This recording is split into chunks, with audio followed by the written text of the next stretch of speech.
तो लीजिए प्यारे विद्यार्थियों, हमारे पास में आ चुका है मासिक मूल्यांकन सितंबर 2025 के लिए कक्षा 12 का लेखा शास्त्र का पूरा पेपर और इसका पूरा सॉल्यूशन। जी हाँ प्यारे बच्चों, यहाँ से मैं आपको पूरा का पूरा आपका क्वेश्चन पेपर विद सॉल्यूशन के साथ में बताने वाला हूँ। मासिक मूल्यांकन सितंबर 2025 का कक्षा 12 का लेखा शास्त्र का पेपर प्यारे बच्चों, जैसा मैं आपको बताऊँगा ना, ठीक वैसा का वैसे पेपर आपका परीक्षा में आएगा। एक भी क्वेश्चन का आंसर प्यारे बच्चों यहाँ से आपका मिस नहीं होगा।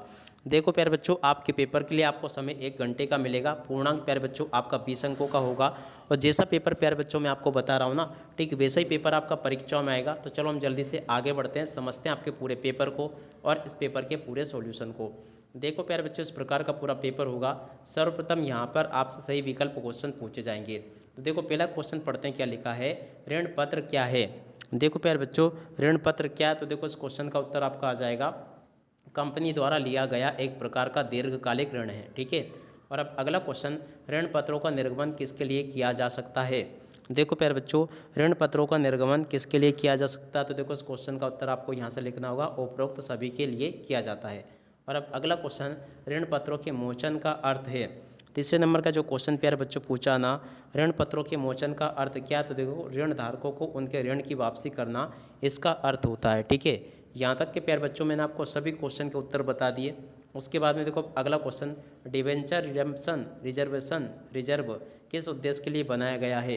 देखो प्यारे बच्चों, ये जो चौथे नंबर का क्वेश्चन आपके पेपर में पूछा गया है, चौथे क्वेश्चन का उत्तर प्यारे बच्चों आपका का नंबर का आ जाएगा, ऋण पत्रों के मोचन के लिए निधि प्रदान करने के लिए बनाया गया है। ठीक है। और अब अगला क्वेश्चन, जब ऋण पत्रों का निर्गमन सममूल्य पर और मोचन प्रीमियम होता है तो मोचन के प्रीमियम की राशि होती है। पाँचवें नंबर के क्वेश्चन जो प्यारे बच्चों पूछा ना, इसका राइट आंसर आपका क्या आ जाएगा, हानि माना जाता है। ठीक है ना। यहाँ तक के इन क्वेश्चन के उत्तर को देख लें। उसके बाद में देखो यहाँ पर प्रश्न नंबर 2 में क्वेश्चन पूछे, रिक्त स्थानों की पूर्ति कीजिए। देखो प्यारे बच्चों, रिक्त स्थानों की पूर्ति आपको कैसे करनी होगी, चलो मैं आपको इन क्वेश्चन के उत्तर बताता हूँ। देखो आपके पेपर में रिक्त स्थान पूर्ति इस प्रकार से पूछी जाएगी। देखो पहला क्वेश्चन, ऋण पत्र धारक कंपनी के होते हैं जबकि शेयर धारक स्वामी होते हैं। देखो प्यारे बच्चों, ऋण पत्र धारक कंपनी के क्या होते हैं, देखो यहाँ पर आपको लिखना होगा, ऋण पत्र धारक कंपनी के लेनदार होते हैं। क्या लिखोगे, यहाँ से आपको लिखना होगा लेनदार। ठीक है ना। जबकि शेयर धारक कंपनी के स्वामी होते हैं। और अब अगला क्वेश्चन, ऋण पत्रों के निर्गमन पर छूट कंपनी के लिए हानि है।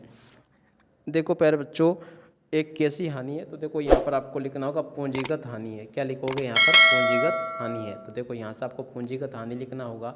और अब अगला क्वेश्चन पढ़ते हैं, वे कोष है जो ऋण पत्रों के मोचन के लिए संचित किया जाता है। देखो प्यारे बच्चों, तीसरे नंबर का जो क्वेश्चन पूछा ना, यहाँ पर आपको क्या लिखना होगा, ऋण पत्र मोचन। देखो तीसरे में आपको क्या लिखना होगा, ऋण पत्र मोचन। तो यहाँ से आपको लिखना होगा ऋण, उसके बाद में पत्र और उसके बाद में मोचन। ठीक है, ऐसा लिख लें आप लोग। ऋण पत्र मोचन वे कोष है जो ऋण पत्रों के मोचन के लिए संचित किया जाता है। और अब अगला क्वेश्चन, ऋण पत्रों को के माध्यम से सममूल्य पर प्रीमियम या छूट पर निर्गमित किया जाता है। देखो प्यारे बच्चों, ये जो क्वेश्चन आपको दिया गया ना, इसका उत्तर क्या होगा, ऋण पत्रों को सार्वजनिक। देखो ऋण पत्रों को सार्वजनिक, देखो यहाँ पर आपको लिखना होगा सार्वजनिक पेशकश। तो देखो चौथे में आपका क्या भरा जाएगा, सार्व, उसके बाद में जनिक, उसके बाद में पेशकश। तो यहाँ से आप लोग लिख लें सार्वजनिक पेशकश प्यारे बच्चों, इसका राइट आंसर होगा। और उसके बाद में देखो अगला क्वेश्चन पढ़ते हैं, सीडिंग फंड विधि का उपयोग के लिए किया जाता है।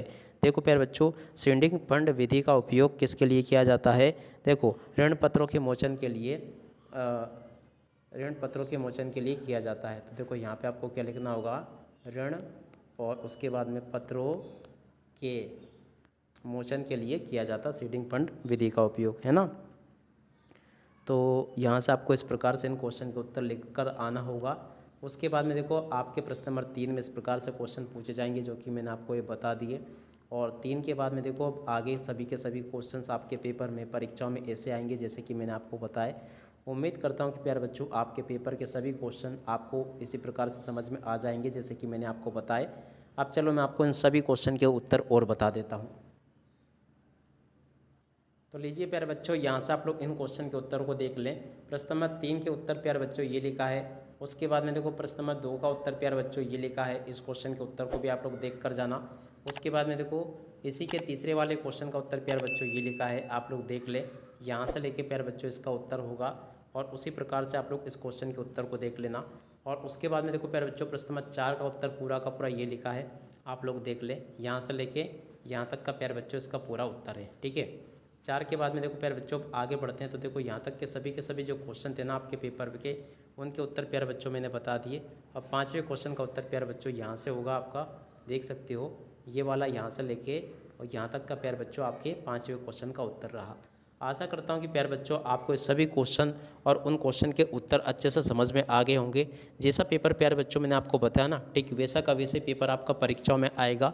आप इसी के साथ में प्यारे बच्चों इस वीडियो को यहीं पर पूरा करते हैं। नमस्कार, जय हिंद, जय भारत।